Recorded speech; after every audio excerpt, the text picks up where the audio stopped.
about getting started is to basically allocate resources. So, like anything in life, you don't get better at it until you put the time in. I'm here today with Jackie Fenn, Vice President and Fellow for Gartner Inc. And we're talking about innovation. And one of the things I wanted to talk about is, it's great, we've made the case for innovation. How do we implement it? Can you just take me from the start? You meet me, I'm a CIO, and we say, let's do something about this. How do I get started? The key thing about getting started is to basically allocate resources. So, like anything in life, you don't get better at it until you put the time in. Like getting fit, you've got to go to the gym, you've got to put that time in, you've got to do something, and to a certain extent, the activity leads to value later on.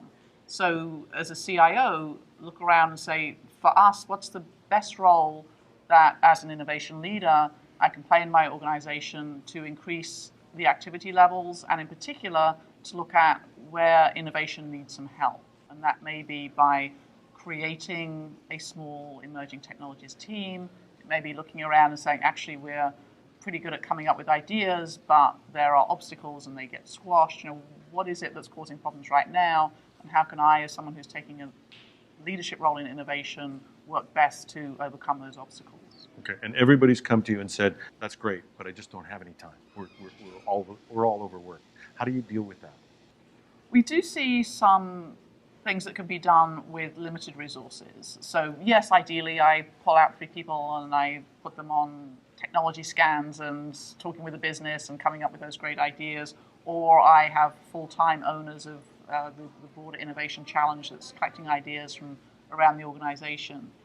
In the absence of that, we see also approaches that leverage committees. So you may have part-time representatives from around the IT organization, which can be good because you've got people who understand the different areas and pushing them to innovate at the leading edge of those areas.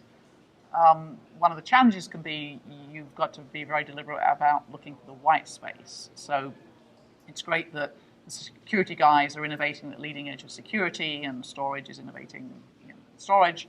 But what about the things that come along, the Internet of Things or some area that falls between the cracks? So you do need to find a way with that type of representation to look at that deliberately. Another way that addresses that partially and also has some other benefits is to perhaps add projects that are set aside specifically for innovation.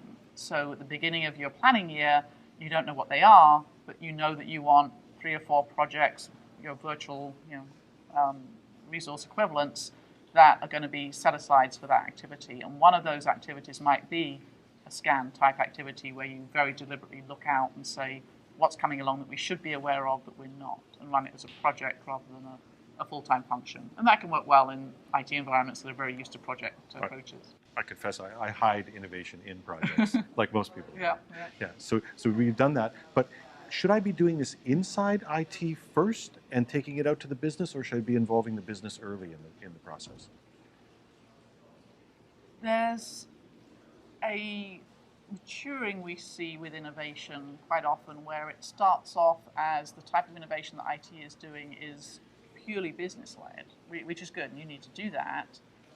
But there is also additional value in saying that we as technologists are on top of things and see things that the business may not have seen. So that technology push, we actually believe is a valid approach as well as the business pull. And it's all about exposing yourself to a lot of technology opportunities, understanding the business, and doing that matching. So when IT has a very strong opportunity that they want to advocate, at some point it does absolutely make sense to bring in the business representation. And that point is probably fairly early on, because one of the big areas that you're investigating is there enough business value here for me to take the risk of bringing in this innovation? So on the whole, we'd recommend getting that champion pretty early on. And in fact, in many cases, you may not want to pursue the innovations that clearly have no business champions or a potential target for that.